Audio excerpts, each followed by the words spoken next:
So I want to introduce Lori Cohen, who is the CEO of ECPAT-USA. And Lori is our Cycling for Change ambassador this year, who we are honoring.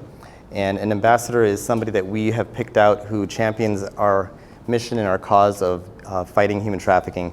And Lori has done so much in her time, and I just want to let her give you a chance to talk about that. She used to work at Sanctuaries for Children in Manhattan and is now leading us at ECPAT-USA, and I'm happy to be working alongside with her. And I'll tell you a little bit more about ways that we're partnering, that Cycling for Change is partnering with ECPAT. But first, I just want to hand over the stage to Lori.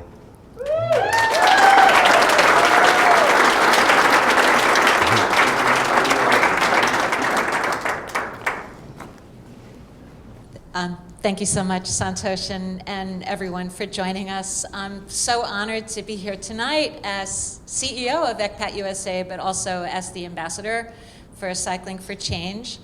To give you a little background about ECPAT-USA, we were founded over 30 years ago as the first US-based nonprofit organization to raise awareness about the problem of child sex trafficking and exploitation. And since then, we've continued to grow across the country, and our mission is to protect every child's right to grow up free from sexual exploitation and trafficking. And we do this through legislative advocacy, education, and partnerships like this one, thanks to the visionary leadership at Cycling for Change. Now, how did I meet Dr. Paulus? I had the great privilege of meeting him about a year ago at ECPAT-USA's Survivor Solidarity Ride. This is an annual event that we have to show that trafficking exists in our own communities. And so ECPAT-USA was cycling through communities where members of our Survivors Council had told us that they had been trafficked. And we were cycling in Suffolk County to raise awareness about the fact that this beautiful county, this beautiful community where I was born and raised, also happens to be a site of sex trafficking. Now, we had members of the community come join us for this ride, and Dr. Paulus and Raj, his wonderful wife, and their really delightful daughters all joined us for this 40-mile bike ride. And they showed up in, if you have been with Santosh and their family on a bike ride, they showed up in the largest RV that I have ever seen in my life. And that RV was only overshadowed by their incredible passion and commitment to ending child sex trafficking. And when that whole family showed up in that RV, I thought this is the beginning of a beautiful and really wonderful partnership. So I just want to thank you.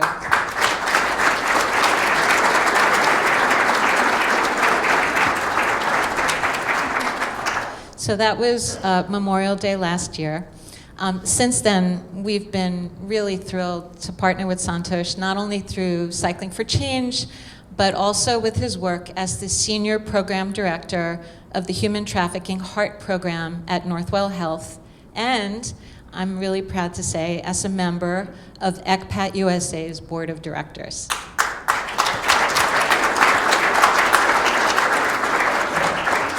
So, Santosh, I'm sure I'm embarrassing you, but I can't thank you enough for the enormous support and time and just incredible enthusiasm you have given to ECPAT-USA's anti-trafficking programs and the impact that you have helped us to make.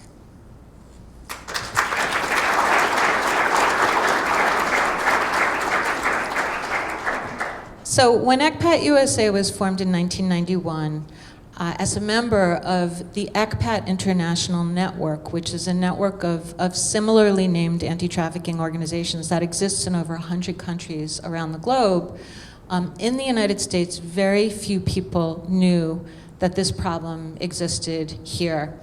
And the tragic reality is that it existed and it continues to exist.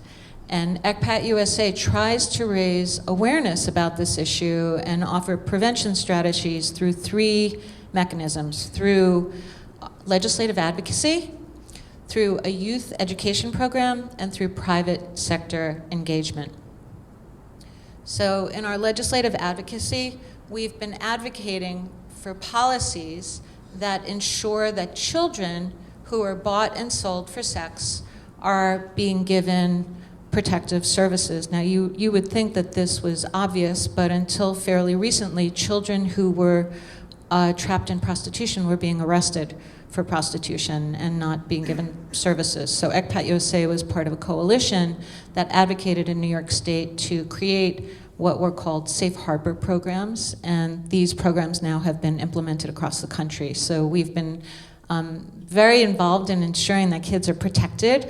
Unfortunately, children still continue to be arrested for related crimes, so it may not be prostitution, but there might be other crimes that their traffickers are forcing them to commit. And so we've been very involved in advocacy on this issue and saying, look, kids need services. These kids are caught, they're vulnerable, they need help. On the educational front, we've been very involved and created a Youth Against Child Trafficking program. It's called the YAC program. And it educates children through 4 courses that we offer. And these are 4 courses that are available in schools. They're completely free of charge. The 4 courses are Understanding Child Sexual Exploitation, Healthy Relationships, both romantic and platonic, Healthy Virtual Identities, and Building Community Support. And this last piece was really important because we were educating children only to find out that in many cases, parents and caregivers didn't have the tools to understand what did trafficking look like, what was happening when their children were being recruited, and how could they make sure that their children were safe when they were online. Recently, and close to here, we've been working very closely with the Brentwood Union Free School District to develop a bilingual anti-trafficking curriculum. Unfortunately, I knew about the problem in Brentwood because in my prior life, I was a lawyer representing trafficking victims, and I knew that many of them were coming out of the Brentwood area.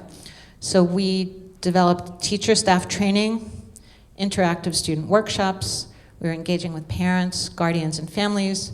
We helped develop a referral network, and we created a Train the Trainer module so that when our work with the school district left, this program could continue on for years. We partner with private industry leaders to help companies implement programs that comprehensively address human trafficking. And we helped to create and implemented something called the Code, which is the world's first and only voluntary set of business principles that companies can implement to prevent sexual exploitation and trafficking of children. And like our other programs, it's available at no cost to participants, and it gives people, for example, we have a program in the travel industry, life-changing information. We have a training online on our website for hotels, for example, that launched in 2020, and since then, nearly 750,000 hotel associates have completed it. So we're very excited about the impact and scale of this kind of work. So like many of us, our work had to change radically as a response to COVID-19. And as all of us who have had teenage children, we know that the internet is really central to their lives, and it can be very positive for them. But at the same time, it's been much easier for traffickers to hide their identity and directly contact children, groom them, and recruit them for sexual exploitation. The increase in virtual classes and activities when COVID hit was perhaps many an opportunity to continue learning while they were in school, but it was a huge opportunity for traffickers to exploit kids.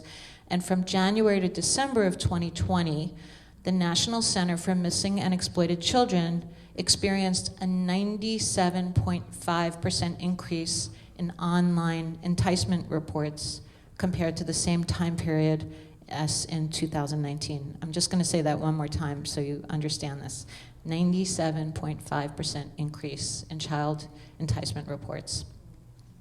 So in response to this, ECPAT-USA created a series of guidelines to help students navigate the internet in a safe and responsible way without trying to say that the internet was dangerous and stay away from it, because we knew if we did that we would lose those kids. But we wanted them to have tools that would help them use the internet safely. We also created tools for educators so that if they were teaching virtually, the educators could observe their students, look for signs of potential exploitation. And we created tools for parents, because we started getting calls from parents saying they just didn't know how to use any of these apps, and what could we do? So we actually created diagrams with arrows and say, go here for privacy settings. Those tools are available on our website in 4 languages, and we urge you to go to ecpatusa.org if you want to access that information.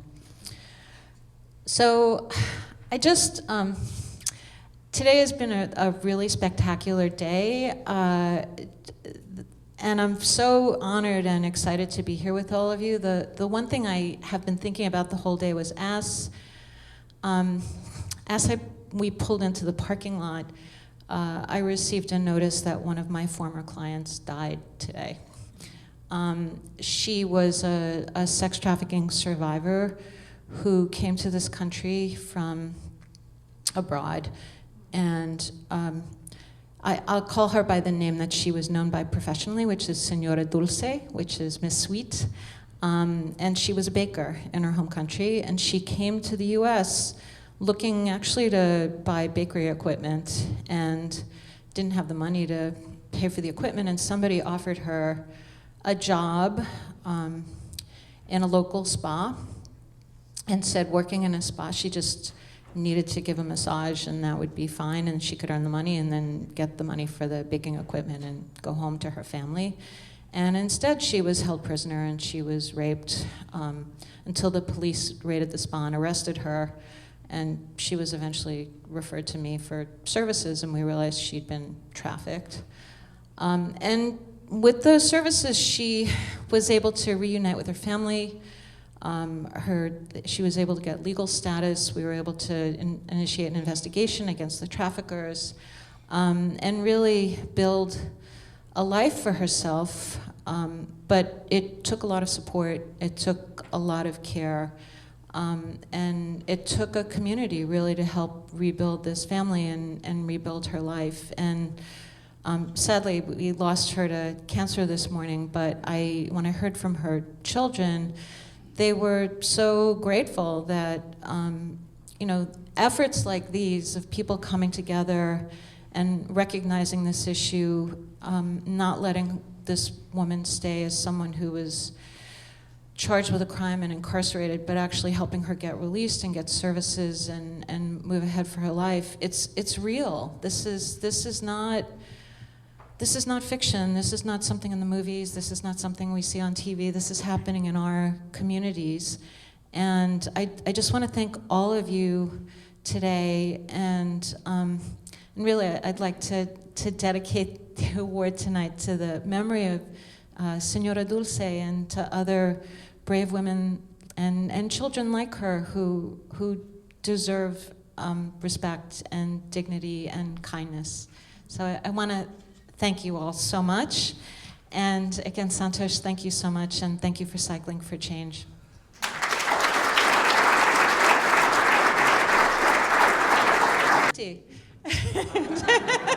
I need to fill it with something. So it says here, 6th Annual Golf Invitational, Lori L. Cohen, C4c Ambassador 2022. And so she's right, it is empty, so we're gonna fill it up. we gotta fill it up. So.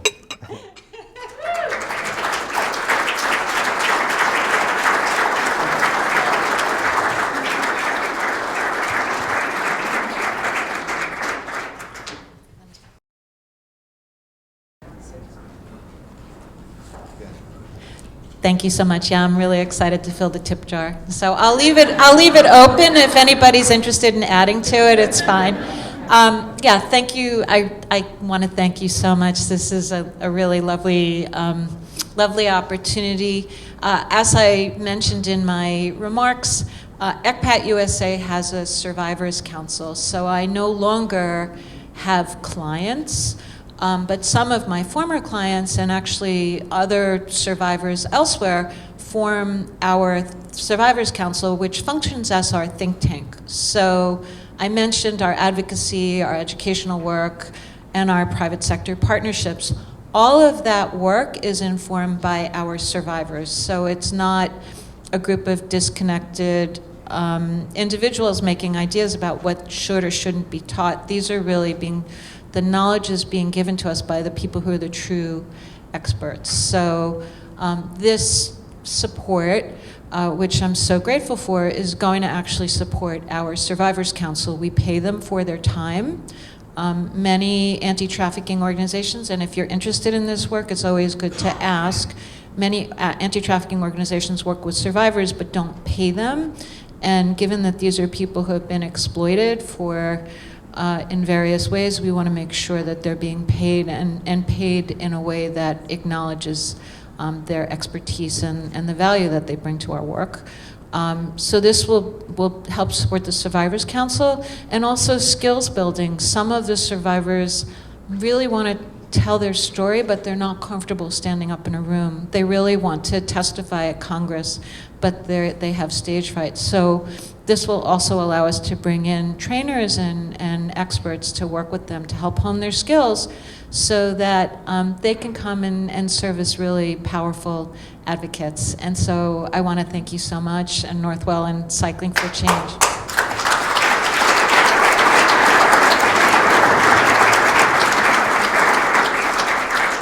Thank you, John, and thank you, Lori.